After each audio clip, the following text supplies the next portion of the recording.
I know it's the final of Wimbledon today, but actually England are playing cricket against South Africa at the moment and making a right fist of it at Trent Bridge. I wonder who you think is the best cricketer at the moment. Don't think any of them are very good, are they? Joe Root, Moeen Ali, Johnny Bairstow. I want to tell you a story. In 1882, there was absolutely no doubt about the most famous cricketer in Britain. It was Charles Thomas Studd, but known always and forever as C.T. Studd. 4 times a Cambridge Blue. He was captain of Cambridge Cricket Club. He played Test cricket for England when he was 21 years old. For 2 years running, he was the best all-round cricketer in the world. Best at batting, bowling, fielding. He was outstanding in every department. And he was a serious Christian. But he lived for cricket and not for Christ. In 1884, he went to a meeting of a small charity called the China Inland Mission. And he heard about the vastness of the spiritual need in China. Do you know, in the 1880s, 25% of the world's population lived in China. Huge number, completely unreached. And he knew that night that was where Christ was calling him. It broke his mother's heart to see him go, but in February 1885, he and 6 other Cambridge graduates sailed to China, and he never played cricket again. Before he left, he said, "I want to recommend you tonight to my master. I've tried many ways of pleasure in my time. I've been running after the best master, and thank God, now I've found him." And he lived for the rest of his life as a pioneering missionary in China and Africa, and he died in 1931. And I've got to tell you, in my house, C.T. Studd is a real hero. I reckon along with Eric Liddell, he is the only other man I would love to have met. C.T. Studd. So I want to look at just one verse with you today. And the printing hasn't come out brilliantly, so I'm going to put it up on the screen here. Just one verse, Romans 1, verse 12. I'm going to read it to you. Don't look at your paper, look at the screen. "Therefore, says the Apostle Paul, I urge you, brothers and sisters, in view of God's mercy, to offer your bodies as a living sacrifice, holy and pleasing to God. This is your true and proper worship." Romans 12 verse 1 is a call to sacrifice. It is a call to sacrificial living. And there's so much in that one verse, but I just want to bring out 4 little things for you this morning. 4 little things. First, the call to sacrifice. It always comes. It always flows out of God's grace. It always does. Paul has just spent 11 chapters of the book of Romans. Okay, look at me, everybody. He's just spent 11 chapters explaining grace. Just like I have spent, it feels, 5 years trying to explain grace here. And so he says, therefore, in view of God's mercy, he says, in view of what God is like, in view of what he has done in Christ for you and for me, in view of what God has done for older brothers and younger sons and older sons, in view of God's mercies, which are new every day, he says, I urge you to offer up your life as a living sacrifice. You know, it is an absolutely extraordinary call. It's the call that C.T. Studd heard that night. But please understand, the call to sacrifice for God always springs out of his grace towards me. It may sound as though you have to be a C.T. Studd in order to do this, but I want to tell you, you don't. God's giants, this is someone else who went to China, Hudson Taylor. He said, God's giants are weak people who do great things for God because they reckon on him being with them. God's giants are weak people who do great things for God. Sacrifice is not heroic, it is not unattainable, it is invariably mundane, and it is totally unglamorous. We think, if we think at all, that we have to do exceptional things for God. Absolutely not. We don't. We don't. Forget that. We just have to be exceptional in the very, very, very ordinary things of life, which is what most of us are involved in. Sacrifice is simply a call to be wholehearted for God. But it always flows out of what God has first done for us, his grace. Second thing from this verse, the call to sacrifice is urgent. It's urgent. Paul does not say, I encourage you. He does not say, I think this might be a good idea. He says, brothers and sisters, I urge you. The call to sacrifice is urgent because the needs are everywhere, and Satan's biggest lie is always, don't worry about it. Leave it to someone else. Leave it for now. Don't worry about it. There is always time. You know, I found this really challenging. The founder of the Salvation Army, William Booth, once said, not called. Did you say not called? Not heard the call, I think you should say. Put your ear down to the Bible and hear him bid you go and pull sinners out of the fire of sin. Put your ear down to the burdened heart of humanity and listen to its cry for help. Go stand by the gates of hell and hear the damned entreat you. Then look Christ in the face and tell him that you have joined heart and soul in the march to publish his mercy to the world. The call is urgent. Do you hear it? It's urgent. And yet, thirdly, the call to sacrifice is voluntary. It is completely voluntary. It's a call to sacrifice that is urgent, but it's completely voluntary. It is a free will offering. No one can force you. Therefore, I urge you, brothers and sisters, in view of God's mercy, to offer your bodies as a living sacrifice. Think of the greatest sacrifice in history, the cross. Jesus' life was not taken. He gave it. He was led like a lamb to the slaughter, but he wasn't forced. His choice, his decision. And in just the same way, God will never force you. What you do, friends, what you do willingly, you do joyfully, or don't do it at all. Don't do it at all. I'm going to struggle to tell you this story. But I heard this story about a mission held in West Africa 100 years ago.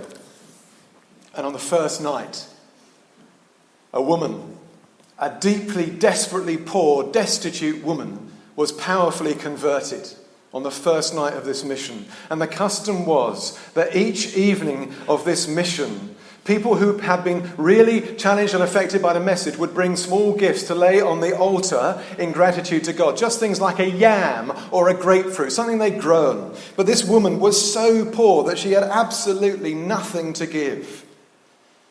But on the last night she came forward and she put down on the altar a silver coin worth an awful lot of money.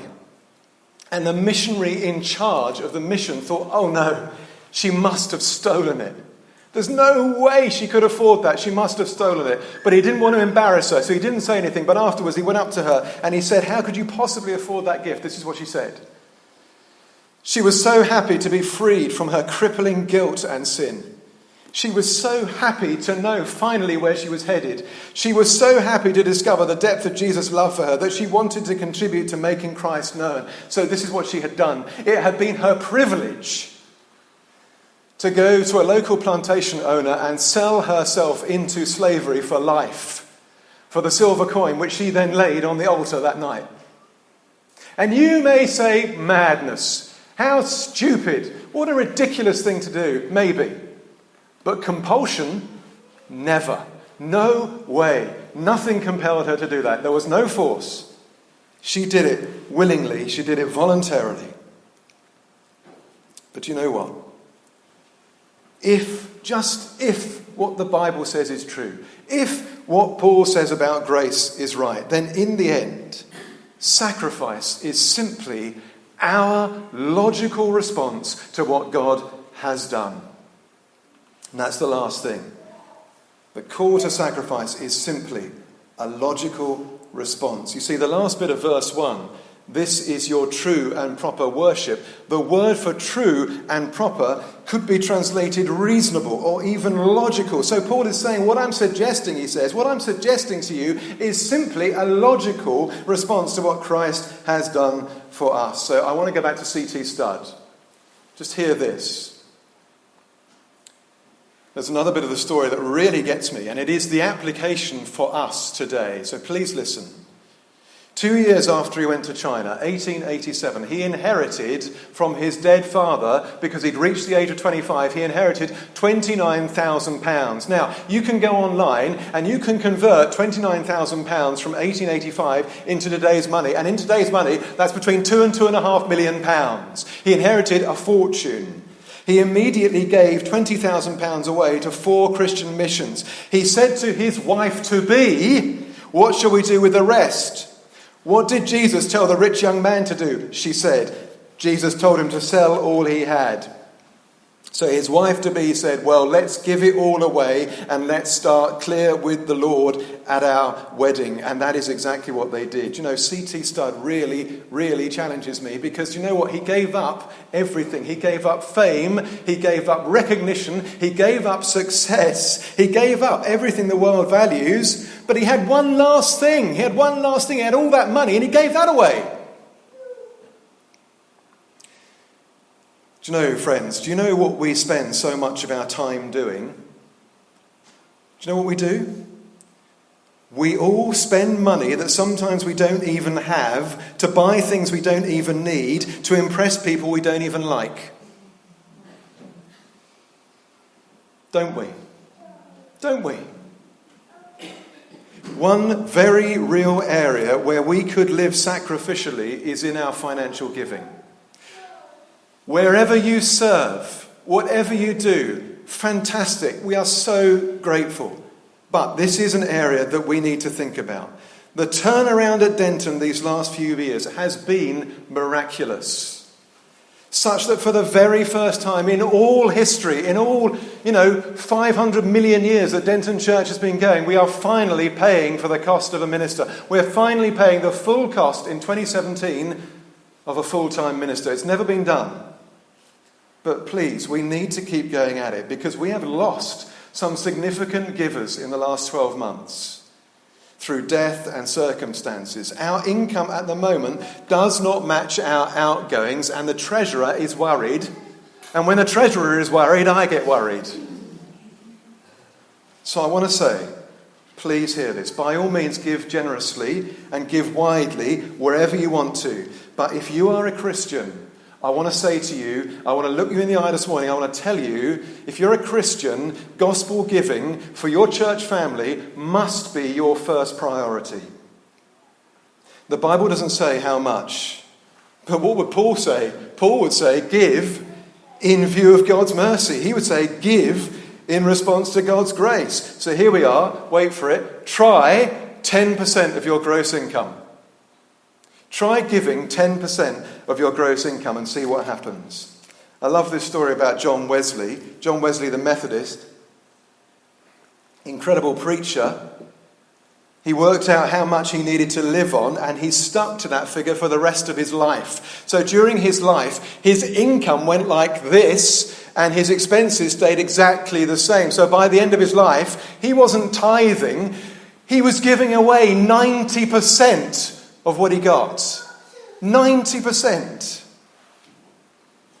I heard this story on the radio the other day. Jeremy Vine show. Did you ever listen to that on Radio 2? You might have heard this one, and it really struck me. Lovely sounding girl. She rang in. Really lovely sounding girl. Her mother died when she was a teenager. She was the only child, and it was a family with plenty of money. She was the only child. The dad remarried, and the new wife had 2 daughters. And when the dad died, this girl got nothing. She got absolutely nothing, not a penny, and it was awful. It was a terrible story. It's heartrending. But you know what the moral of that story is? Sit lightly to your possessions. Sit lightly to your possessions. You know what? Better my children have nothing than that they fight over it. Sorry. Better they have nothing than they fight over it. Friends, remember, 10% of nothing is nothing. 10% of not very much is not very much. I'm not suggesting you give from what you don't have. I'm suggesting you give from what you do have. And here's the thing. I make you a cast iron promise today. You will never outgive God. When you give, you see, you are trusting God. You are trusting him in such a tangible, real, meaningful way. Let me give you a real-life illustration of this. God willing, we are going to have a curate here. Denton is going to have a curate from June 2018. This is an incredible provision for us. We could not possibly afford a curate, but it will be largely funded by the diocese. And it is no coincidence that as we have dramatically increased our parish contribution, we are offered a curate. And so somebody said to me the other day, money talks, doesn't it? It shouldn't, but it does. I don't think that's quite fair. I think there's something else going on. I want to show you what I mean using another illustration. When I was 31 years old, I was made a partner in a law firm. I really liked the job. I liked my boss. I liked the people. I liked the work. But here's the thing, they never paid me properly. In my humble opinion. When I became a partner, I thought, great, at last they'll sort this out. At last they'll pay me properly. But they didn't. And a year later, I'd gone. You see, the way they paid me said to me, we're not serious. We're not serious. You see, money, not always, but very often, is the way that you show that you are serious. And so the money that we are now giving to the diocese says to the diocese, we are serious. Are you listening?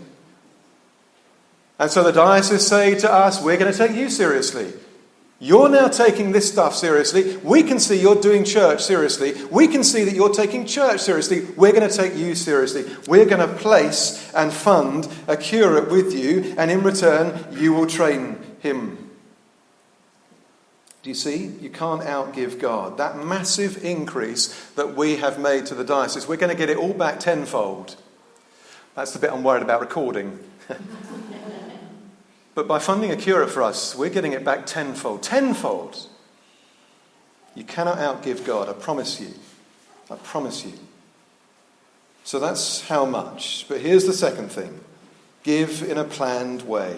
If you don't plan to give, you won't give. I know from bitter personal experience. When I didn't plan to give, I didn't give. The very, very, very best way to give is to join the parish giving scheme. It costs you nothing, but it is the most fantastic blessing. It has been part of how the finances here have been transformed. It is a very efficient way to give, and the treasurer loves it. And if the treasurer is happy, I'm happy. But the main thing is in setting it up, in having to sit down and set it up, you will plan your giving, and therefore you will give. If you're already using the parish giving scheme, when was the last time you reviewed your giving? I'm reviewing mine this year. I can see the need. I'm reviewing mine. When was the last time you reviewed what you're giving? So I'm going to finish. I first preached on giving in this church 4.5 years ago. And someone famously said to me, best sermon on giving I've ever heard, but it won't make a blind bit of difference. They were wrong. Utterly, thankfully wrong. I said 4.5 years ago, if we can sort out our giving, we will see real blessings in this place. And it's happened. But I also said that day, do you remember this? Never allow a truth of God that is brought home to your soul to pass without acting on it. Record it with ink or with blood. Ink is preferable. Sit down today, plan to give, and then give what you have planned. Let's do some business with God, and let's get on with making disciples. Do speak to me if it would be helpful. I don't want to make you feel guilty. I want you to respond to this stuff. Romans 12, verse 1. Please review your giving if you are already giving. And let's get on it again. The time has come. Amen.